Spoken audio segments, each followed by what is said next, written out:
No baked cheesecake, no oven, no eggs, no gelatin. This cheesecake has a tender graham cracker crust and a smooth, creamy filling.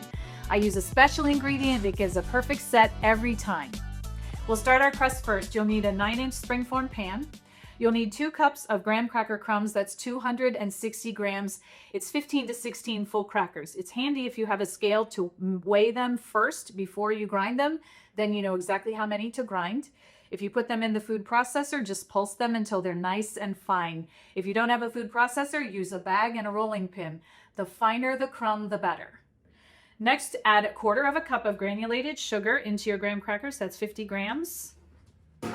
Stir it until they're combined. Next, stir in 1/2 cup of unsalted melted butter. This is 113 grams.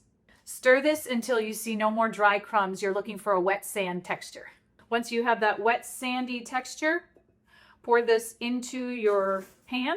And now you need to press this into the bottom and up the sides. I'm using a flat bottomed glass. You can use a measuring cup, just something that has a flat, smooth bottom. Start in the center and just start pressing and work your way out. Don't skip the pressing step because this is what binds these dry ingredients together. The pressing helps it hold its shape when you're serving it. Cover your crust with plastic wrap. Place it in the freezer until we're ready for it. Next, you need 8 ounces of a good quality white chocolate. You want to make sure that you see cocoa butter in the ingredients. Some chocolates have vegetable oil in them. We are relying on this to give us a perfect set for our cheesecakes, so choose carefully when you're purchasing your chocolate. White chocolate is very sensitive to heat, so we want to chop this finely and evenly so that we get a quick, even heat distribution. We'll be heating this on a double boiler. A serrated edge works really well for chopping chocolate.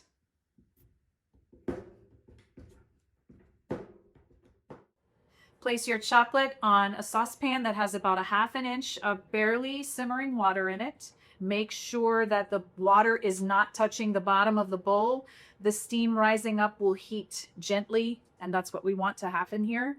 Stir it continually. When you see that about 80% of the chocolate is melted, then remove it from the heat source. I usually put mine onto a towel to absorb any water and steam that's on the bottom of the bowl.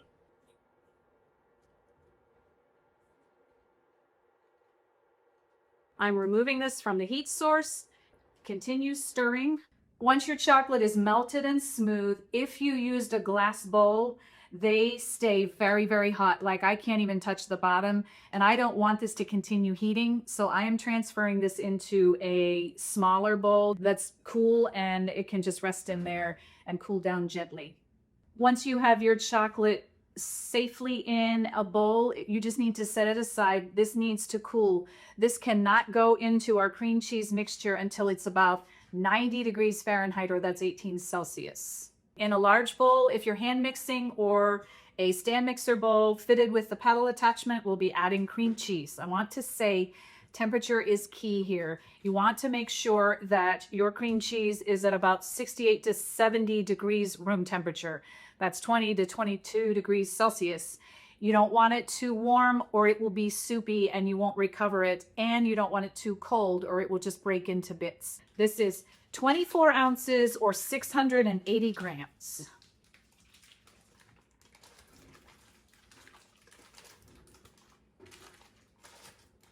You'll need 3/4 cup of powdered sugar. That's 90 grams. We're adding 2 tablespoons of lemon juice. That's 30 milliliters. This lemon juice will help tighten the cream cheese proteins. And 1 tablespoon of either vanilla extract, or you can use vanilla bean paste. I'm using vanilla bean paste because I like to see the little seeds from the vanilla bean in the final slice.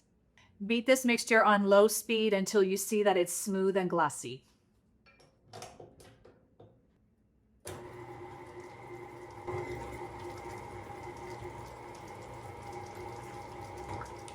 Okay, this looks pretty good. That wasn't even a minute. This is an important step. Make sure that you scrape the bowl down. We want to see no lumps in the final mixture, and Lumps hide on your beaters, so make sure that you scrape this down as well. And then we'll mix it one more final time.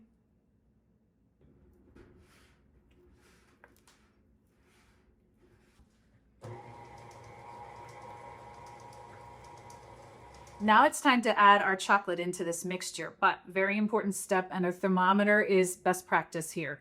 We need to make sure this isn't too hot or it will turn this into soup and it will not recover. This temperature should be at about 90 degrees Fahrenheit or 18 degrees Celsius. So I'm just checking it to see where we're at. It's at 93 degrees right now. It's still a little warm. So I'm going to just stir it. Just kind of keep moving it around a little bit until it cools. Then we'll add it in.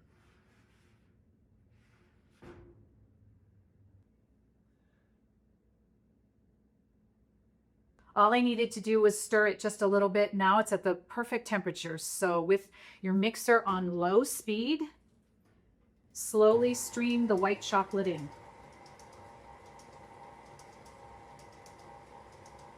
Once you get all of your white chocolate in, stop mixing.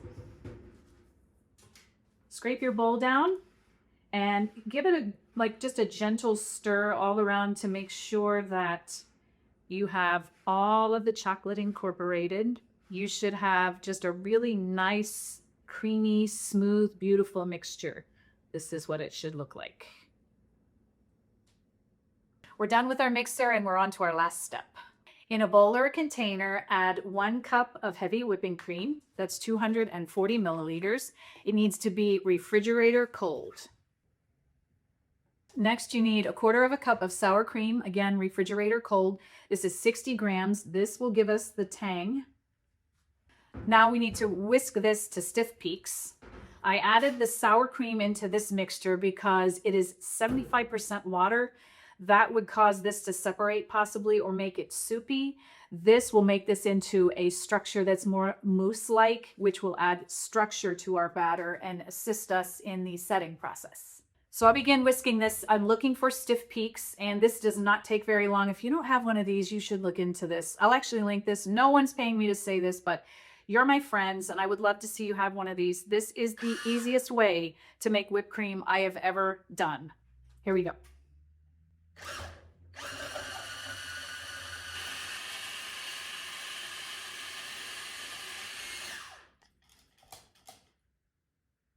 And we have stiff peaks.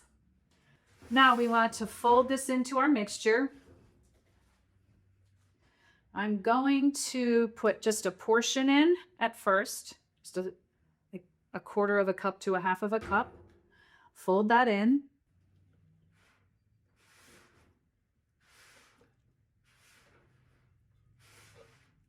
Once you have that incorporated, add the rest of your whipped cream mixture in.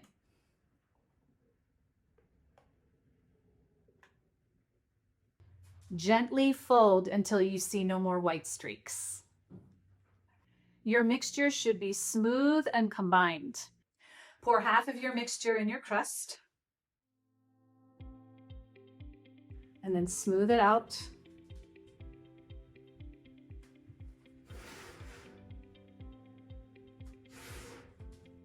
You can pour the rest in. So smooth and creamy it is. Oh my goodness.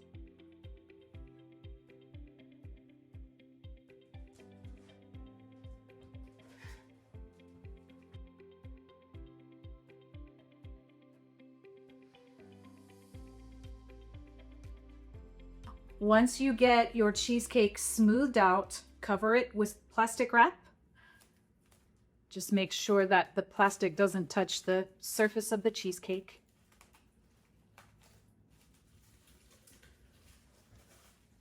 I usually double wrap it just to make sure that it doesn't get dried out if there's any little gap, and also that it doesn't take on any refrigerator odors.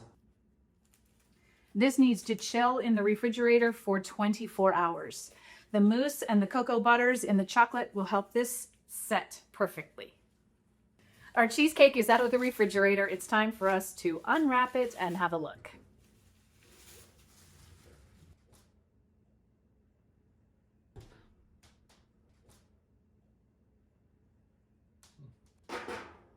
And this should just come right off. And look what we have. Look how beautiful this turned out. I'm super excited. I'm going to transfer this onto a serving tray.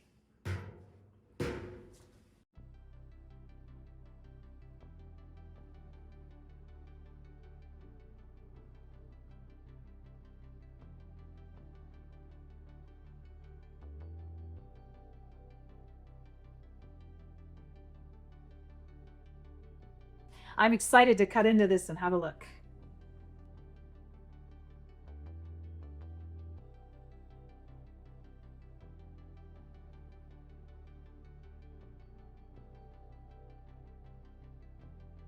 I couldn't be happier with the way this turned out. Look at that texture. It is perfectly set. I'm excited to try it.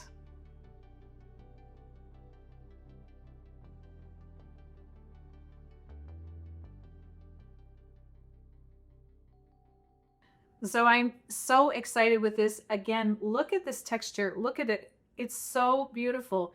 No gelatin. This holds up amazingly well. Using the white chocolate and the sour cream and whipped cream mousse makes this absolutely amazing. If you like cheesecake, check out my cheesecake playlist. I have lots of other fun things there. I look forward to baking with you in the next video.